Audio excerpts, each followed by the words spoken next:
Coucou à tous, j'espère que vous allez bien. Ça fait un petit moment que je n'avais pas fait de guidance avec tirage de cartes. Là, je me lève très tôt, je suis réveillée très tôt, je suis même pas douchée, même pas déjeuner, je suis en peignoir. Mais j'avais l'idée, l'envie, l'élan de vous faire. Je me suis dit, tiens, ça va aller trouver au petit déjeuner le matin pour certains.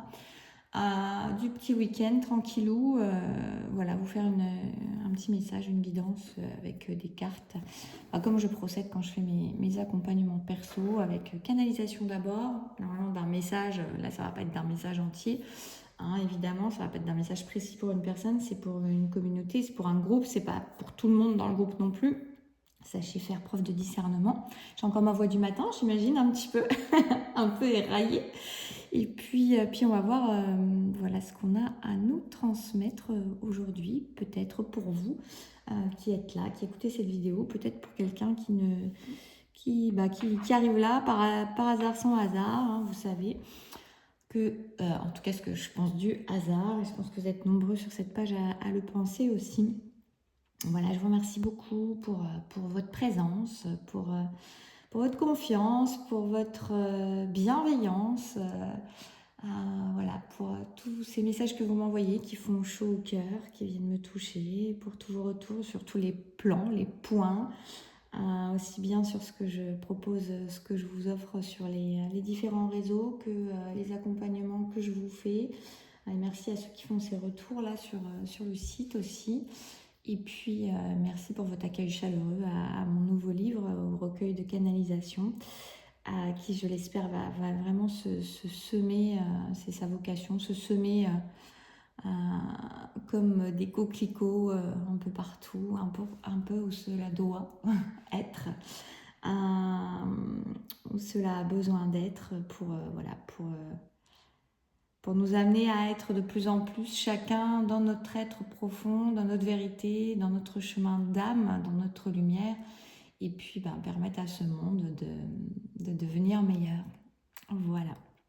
Vous pouvez le retrouver partout pour ceux qui ne l'auraient pas encore vu. Ça s'appelle La sagesse des coquelicots célestes. Voilà pour nous. Je vais commencer par canaliser. Je voulais juste noter que quand j'ai pris 6 jeux, j'ai pris l'oracle de la triade, j'ai pris mon petit jeu que je m'étais fabriqué, l'oracle des chamans, l'Osho Tarozen, l'oracle de la sagesse et le tarot des mondes sauvages et inconnus. Quand j'ai voulu prendre c'est le seul qui a fait ça, mais ce jeu et tout à sa signification, hein. L'oracle de la triade, quand je l'ai pris, il y a une carte qui est restée au fond, il y a la carte du dos de deck qui est restée dans le tiroir, donc je l'ai prise, et pour moi c'est finalement celle qui a voulu parler en premier. C'était le silence, et justement quand elle reste au fond du jeu, c'est que le silence c'est terminé. C'est terminé, la période de silence c'est terminé. Voilà ce que je voulais dire d'abord. Maintenant je vais partir dans la canalisation. Oui, on me dit qu'il y a eu une période de disette dans la communication, de disette dans la parole. Il y a eu une période alors, on me dit aussi de retournement de situation, mais je ressentais un retournement vers soi, un retournement intérieur où on a besoin d'aller expérimenter intérieurement des situations pour les observer, pour s'observer dans les situations, dans la situation, pour voir comment on a évolué. Alors pour certains, il y a des situations où vous êtes remis en confrontation à une situation, en situation justement, pour voir que vous avez complètement changé par rapport à cette situation. Ça me fait penser, je fais un petit coucou, je ne vais pas dire son prénom parce que je ne sais pas si elle a envie que je le dise, mais voilà, une des dernières personnes que j'ai eues en hypnose, là, que je dis, je fais un petit coucou, parce que ça parlait un petit peu de ça, de cette façon où parfois on a des choses qui se représentent à nous et c'est pas de la perte de temps, évidemment, c'est pas qu'on a forcément une énergie qui est toujours la même. Au contraire, ça dépend en fait de comment vous allez prendre les choses en face, puis est-ce que la situation est vraiment la même. Et puis ça peut être simplement le fait de vous permettre de voir que vous avez complètement évolué par rapport à la situation, et ça c'est très intéressant aussi. C'est pas le fait de dire je suis toujours dans les mêmes énergies, non, ça veut dire qu'est-ce qui se passe quand on te met dans ces énergies là, quand tu te retrouves dans ces énergies là. Et vous pouvez être complètement différent dans ces énergies-là. Et voilà où est l'intérêt de cette situation qui revient. C'est pas que vous êtes dans la même énergie du tout, c'est juste que vous êtes en train de vous rendre compte que justement vous n'êtes plus dans cette énergie-là et que vous avez changé, que vous avez évolué, que vous avez grandi et que vous êtes plus déterminé. Voilà. Je reviens à la canalisation. Oui, donc il y a eu des compréhensions qui ont été faites à l'intérieur de vous sur vos modes de fonctionnement notamment. Sur les modes de fonctionnement, votre façon d'être, votre façon de faire avec les choses, avec les gens. J'entends le mot soumission. Il y avait pour certains la notion de soumission jusque-là. Alors, j'ai le mot soumission qui me vient. Ça peut prendre plein de nuances. La soumission, ça peut être vraiment un mode sacrificiel, comme ça peut être vraiment une soumission énorme qui viendrait d'une dépendance affective, peut-être. Là, c'est pas la canalisation non plus, c'est un peu moi qui reviens par-dessus. Vous voyez, j'essaie de jongler avec les deux. En tout cas, il y a ce mot de soumission qui est là. Il y avait eu de la soumission. Il y a des choses où vous êtes... Il y a des situations dans lesquelles une forme de soumission s'était installée pendant plus ou moins longtemps, de manière plus ou moins rapide, pernicieuse, et qui était dans un déséquilibre en fait. Et vous avez compris des choses et vous vouliez rétablir la justice. Vous pouviez avoir beaucoup de colère, d'injustice à l'intérieur de vous suite à ça, suite à ces situations, ces situations que vous avez pu vivre par rapport au fait de vous sentir en soumission dans une situation de relation. Ça peut vraiment prendre plein de domaines et plusieurs domaines dans votre existence, c'est ce que je ressens. Mais il y a eu besoin d'un retour à vous pour comprendre certaines choses et vous rendre compte, après colère et injustice éventuelle, vous rendre compte que ce n'était pas la faute de l'autre en fait, ou de la situation qui vous avait mis dans cette... ce n'était pas l'autre qui vous avait mis dans cette situation de soumission, mais que vous y étiez mis tout seul.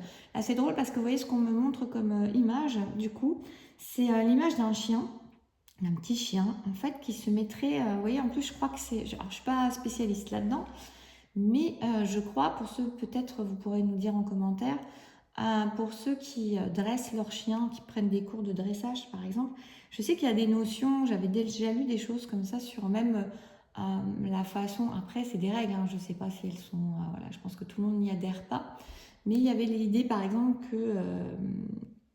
que servir un chien en premier à la table, c'était alors à table pas il est en train de manger à table avec vous, c'est pas ce que je voulais dire, mais le servir avant de manger, avant de vous manger, lui donner la sensation d'être le chef en fait.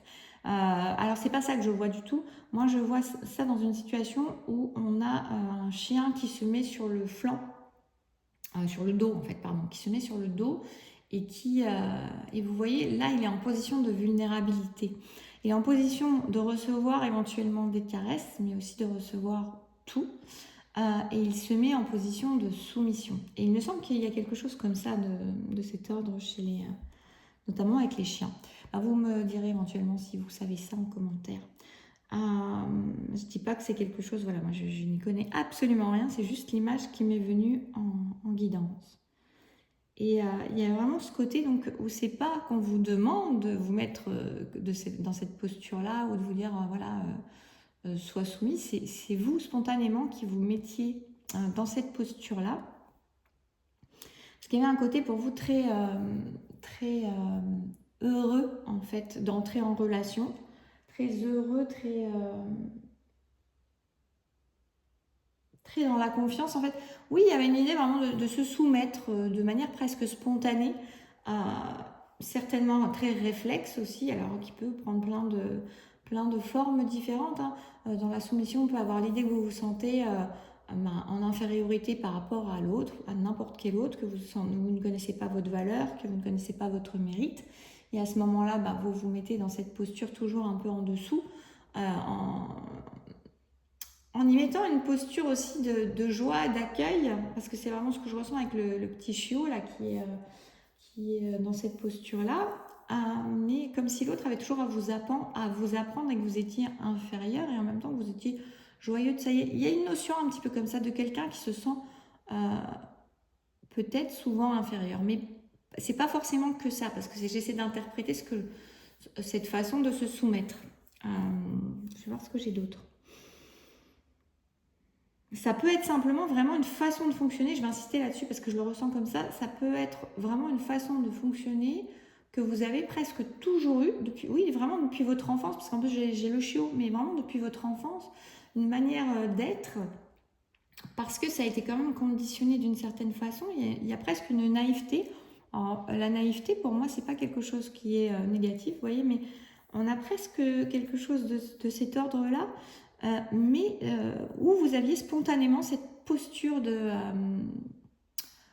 c'est comme si vous ne craigniez rien, en fait, vous voyez, il y a presque une confiance aveugle, et c'est très bien, sauf que dans cette posture-là, vous n'êtes pas à l'équilibre avec l'autre, vous vous mettez pas d'égal à égal avec l'autre, vous vous mettez dans une posture inférieure.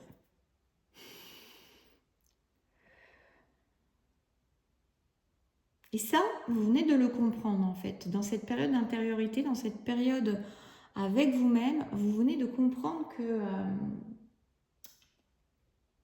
vous venez de comprendre ça en fait. Vous venez de comprendre que il y avait un déséquilibre, mais que ce déséquilibre, il était récurrent dans votre vie.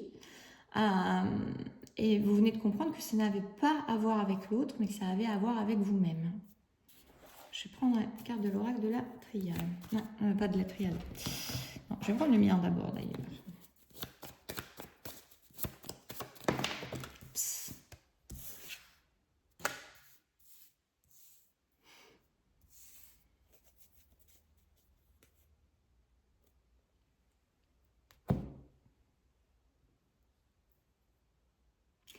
Alors là, ce que je ressens, je vais en rajouter une.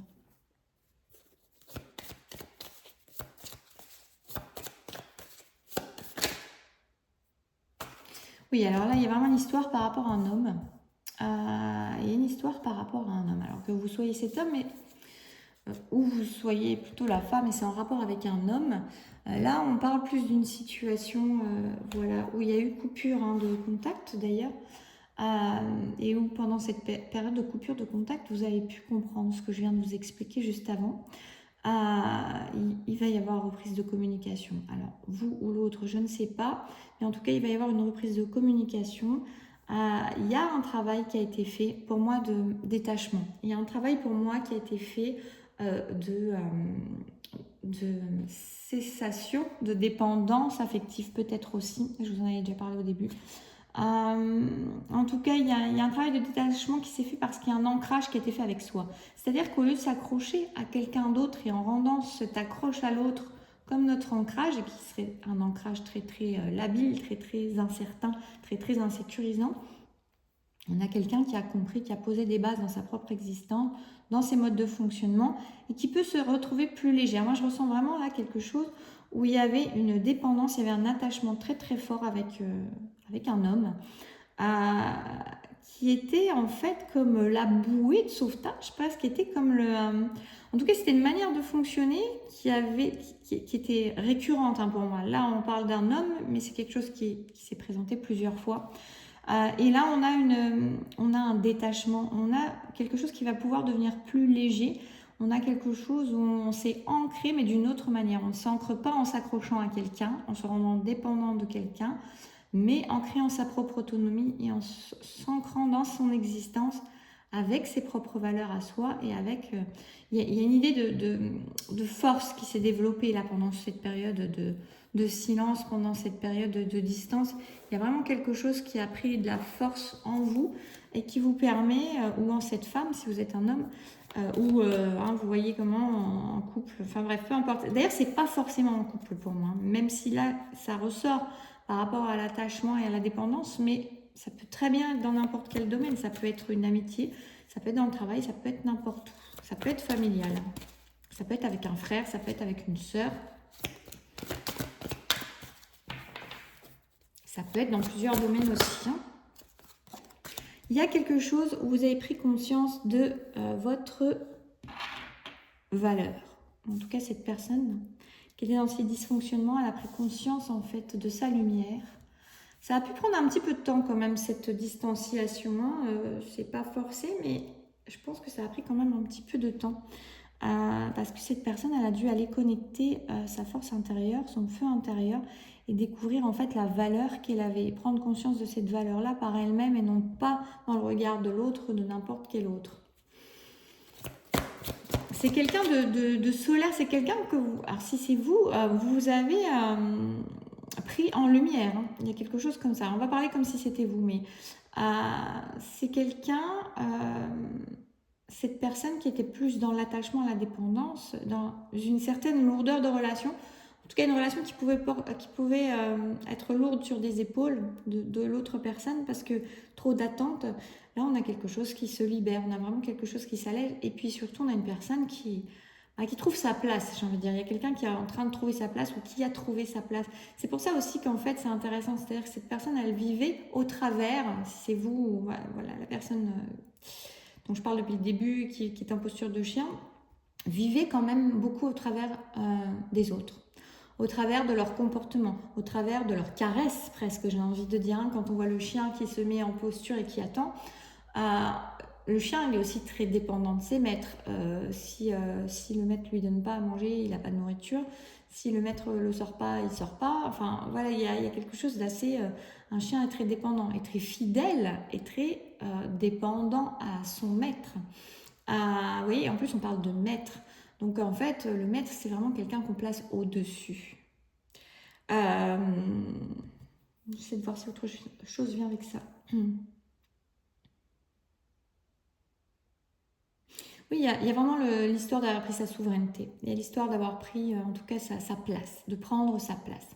Donc, si vous êtes l'homme et que vous retrouvez, que vous recontactez cette personne, vous allez la trouver complètement différente parce que elle a trouvé sa place alors qu'en fait, elle était en quête de cette place, toujours en se mettant en soumission, en dépendance, en relation aux autres, mais soumis aux autres et à leur bon vouloir, en fait, et à leur caresse ou non-caresse, à leur état d'être, à leur bien-être, à leur façon de communiquer, de ne pas communiquer, etc. Donc, elle pouvait avoir des émotions et une instabilité due à une instabilité extérieure ou à une fluctuation extérieure de situation.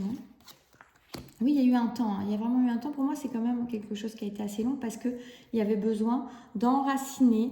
Il y avait besoin d'enraciner sa volonté, d'enraciner sa prise de place, d'enraciner son positionnement, d'enraciner sa vérité, d'enraciner l'être que l'on est. Il y a eu des choses qui ont dû être déracinées justement pour pouvoir enraciner quelque chose de plus sain, quelque chose qui nous ressemble. Et cette personne, elle a eu besoin de ce temps-là pour reconnecter sa valeur propre, personnelle, pour reconnecter cette lumière intérieure, pour trouver sa place, pour savoir où est sa place dans l'indépendance totale de qui que ce soit en fait. Je vais voir avec l'oracle, non, je vais prendre une Shozen Tarot. Ouais, il y a une transformation.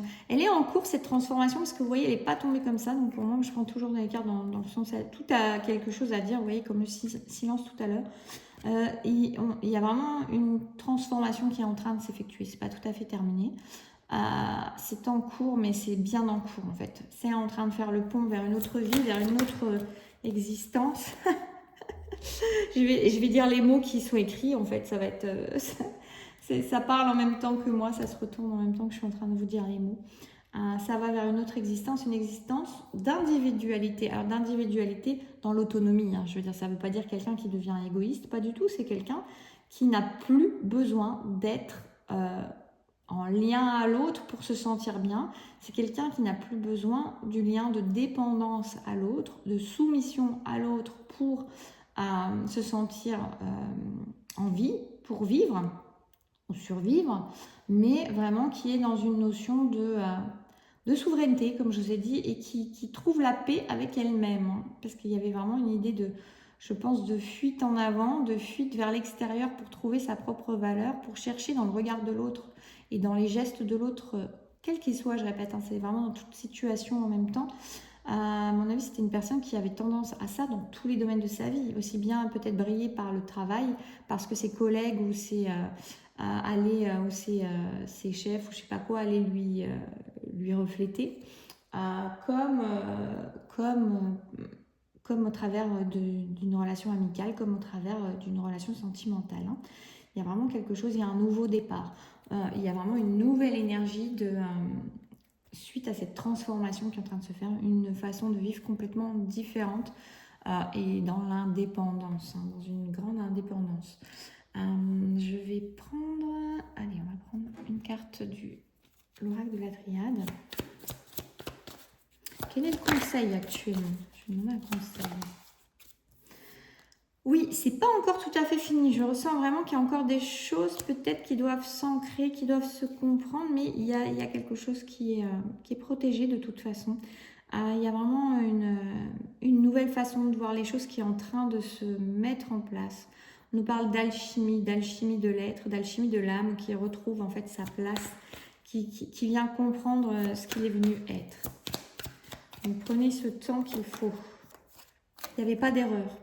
Ça, je dois vous dire ça, il n'y avait pas d'erreur. Vous n'avez pas fait d'erreur, vous n'avez pas perdu de temps, vous n'avez pas à regretter. Il est temps de terminer avec cette façon de penser. Enfin, vous êtes invité vraiment à arrêter de penser de cette manière parce que ça vient vous plomber, ça vous remet dans des postures un peu d'addiction ou de... J'ai des fils qui dépassent, je suis en train de me rendre compte, voilà. Cette posture d'addiction à l'autre, de dépendance à l'autre et d'avoir ce besoin de trouver votre valeur dans l'autre, dans ce qu'il va vous dire ou dans ce qu'il va vous montrer. Ce temps, il a été nécessaire. On a cet attendre son heure. Il faisait partie. Et même si ça fait des années, même si ça fait depuis toujours que vous répétez ces schémas-là, il n'y a rien à vous culpabiliser, il n'y a rien à vous juger, surtout pas. Ça, c'est encore le mental qui essaie de faire des siennes. Ça a pris le temps que ça devait prendre. Vous êtes arrivé dans ce corps, dans cette vie, avec ces modes de fonctionnement. En tout cas, vous avez acquis ça très rapidement, ce mode de soumission. Il était nécessaire pour que vous vous rappeliez à votre véritable lumière, pour que vous vous rappeliez au fait de prendre votre place, pour que vous la trouviez. C'est dans le noir qu'on vous a fait trouver votre place, quelque part. C'est comme ça que vous avez pu la trouver. Donc, il n'y a rien qui est une erreur. D'ailleurs, pour ceux qui ont eu j'en parle parfois en accompagnement par rapport à ce que j'ai eu dans les messages de la sagesse des coquelicots célestes. Il y a un message qui parle de l'erreur qui est humaine. J'adore ce texte parce que voilà, les guides dedans disent que il n'y a que pour l'homme. L'erreur est humaine parce qu'il n'y a que l'homme qui pense qu'il y a des erreurs. Il n'y a pas d'erreur. Il n'y a que des enseignements. Il n'y a qu'un chemin de transformation que vous avez dû emprunter pour vous rappeler. Sinon, vous ne seriez pas venu vous incarner sur Terre. Ça n'avait aucun intérêt si vous saviez tout sur tout. Vous voyez ? Là, ce que ça me fait penser en plus avec la pomme, j'avais jamais pensé avant, mais là, ça me fait penser à Adam et Ève. Vous voyez ce côté, et ça vient vraiment corroborer ce que je suis en train de vous dire, c'est-à-dire, vous n'êtes pas arrivé, alors, vous aviez cette sagesse intérieure de l'âme, cette connaissance de l'âme, mais on a des voiles illusoires qui sont dessus pour ne pas nous rappeler de tout, parce que sinon, on aurait quoi comme intérêt à venir jouer ce jeu de la vie? Vous voyez, ça aussi, ils en parlent dans le guide du jeu de la vie. Mais donc, ce n'était pas une erreur. Vous n'aviez pas la connaissance de tout en arrivant sur cette terre. Vous l'aviez intérieurement, dans l'âme. Mais il y a des voiles. Donc, c'est normal de ne pas se rappeler de tout et que ça revienne au fur et à mesure. C'est le jeu, voilà, le jeu de cette vie, de s'incarner et de se souvenir. Voilà. C'est marrant parce que j'ai l'impression de passer 3 messages de mon jeu en vous disant de mon recueil, du recueil en fait, en vous disant ça. C'est comme si en fait il revenait me rassembler plusieurs textes du recueil pour vous les mettre ici et vous expliquer en fait. C'est vraiment un recueil très énergique d'ailleurs, très énergétique pardon, très vibratoire, qui donne des explications sur, vous voyez, sur les erreurs, sur la notion d'erreur, sur la vie, sur le temps qu'on passe sur je sais même plus ce que je vous ai dit, vous voyez, les notions que je vous ai données, c'est des explications, puis en même temps c'est énergétique, c'est vibratoire et très enveloppant. Vous voyez, ça vient vous rassurer, ça vient vous accompagner, ça vient vous épauler. Moi, j'ai souvent cette image vraiment de guides qui sont sur les épaules et qui viennent vous dire, vous expliquer, regarde, c'est comme ça que ça se passe. Regarde, en fait, là, tu t'incarnes, mais regarde, c'est ça que tu es en train de traverser. C'est normal, ne t'en veux pas, ne sois pas dur avec toi, continue. Vous voyez, c'est vraiment cette énergie-là qu'il y a dans ce livre. Et je trouve que voilà, parfois dans son quotidien, ça peut être très très utile d'avoir ce genre d'énergie qui vient nous épauler, qui peuvent être relus plusieurs fois, être compris de manière différente, être accueillis de manière différente. Pour ceux qui suivent mes canalisations, qui en ont déjà reçu, vous savez comment ça se passe aussi, hein, avec les messages que souvent vous laissez réinfuser ou vous réécoutez, vous relisez, pas réécoutez, vous relisez plusieurs fois à des moments différents de votre vie.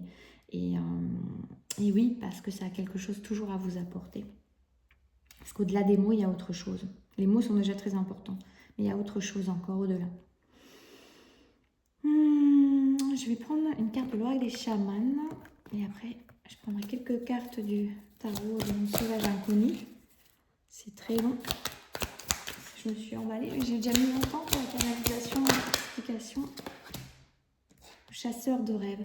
On a quelqu'un qui est prêt pour aller construire ses rêves, qui a toutes les clés en main, toutes les capacités requises, toutes les qualités nécessaires, et qui le sait maintenant, ou qui est en train de le savoir. C'est ça qui est intéressant. On a vraiment une autonomisation là, on a vraiment une indépendance qui s'est acquise, et c'est super intéressant, parce qu'au lieu d'avoir ce lien de dépendance à l'autre, on va toujours être en quête de sa valeur, en quête de l'amour, en quête du regard de l'autre, en quête de la reconnaissance extérieure. Et du coup, ça, c'est très, très énergivore. Et puis, très plein de... ça prend énormément d'attention et d'intention et de temps et d'énergie, parce que le regard est porté tout le temps sur l'extérieur. Il n'y a même pas le temps d'écouter son cœur, il n'y a même pas le temps d'écouter ce que l'on souhaite vraiment. Et là, on a quelque chose qui se coupe, quelque chose qui est vraiment en train de de s'autonomiser.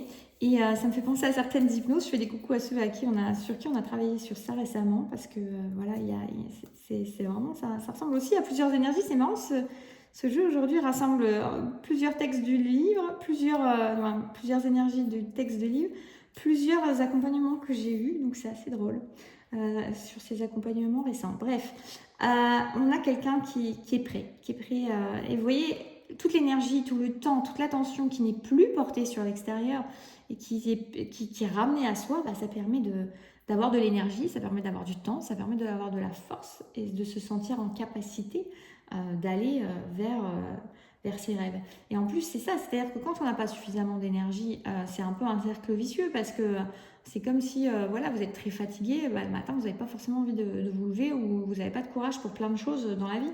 Alors que là, si, parce que vous récupérez énormément de force à ne plus être, ou en tout cas à être en train de vous transformer par rapport à ce lien de dépendance qu'il peut y avoir. D'ailleurs, en hypnose, on peut très bien travailler dessus. Si vous en éprouvez l'envie, le besoin, n'hésitez pas à me contacter, à venir voir ce que je propose, parce que c'est vraiment quelque chose qu'on peut réellement bien travailler. Certains pourraient vous témoigner, peut-être qu'ils auront envie de le faire en commentaire s'ils entendent la vidéo. Mais voilà, il y a vraiment moyen de... C'est comme si vraiment vous récupériez des énergies, du temps, de l'attention, comme je vous dis. Je vais voir ce qu'on peut nous dire d'autre de plus. Je ne vais pas faire trop long. C'est déjà archi long. Je pense qu'elle va mettre 15 ans à charger cette vidéo. Je ne suis pas sûre que vous l'ayez pour le petit matin finalement. Tout passe à justesse. Hein. Oui, voilà. Hein. Énergie de clarté, énergie de trancher avec ce qui ne va plus. Mais moi, ce que je vois là, c'est vraiment ce que je vous ai dit juste avant, ce lien de dépendance qui est coupé, qui vous permet d'avoir plus de clarté sur les choses, plus de hauteur sur les choses. Et pour moi, c'est vraiment quelque chose, une initiation d'âme que vous êtes venu vivre là, ce côté de vous rappeler à qui vous êtes et de pouvoir faire preuve de discernement sur les choses, de vous détacher en fait.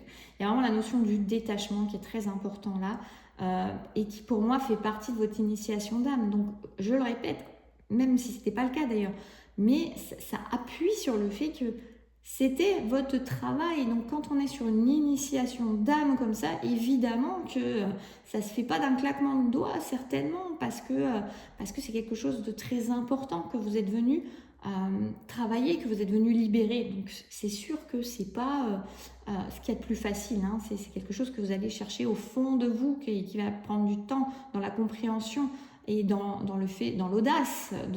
Il y a plein de choses qui ont besoin de se mettre en place avant. Voilà, je vais en prendre une dernière, voir la suite. La suite. On a l'impératrice, donc on nous parle quand même plutôt d'une femme ici, hein, quand même, mais voilà. On a quelqu'un qui prend sa posture d'impératrice, prête. Alors ça peut être l'union sacrée, ça, mais c'est aussi moi, ça me fait vraiment penser à ça. Ça me fait penser que vous êtes... c'est vraiment le... Je vais le mettre là. C'est vraiment ce que vous êtes venu...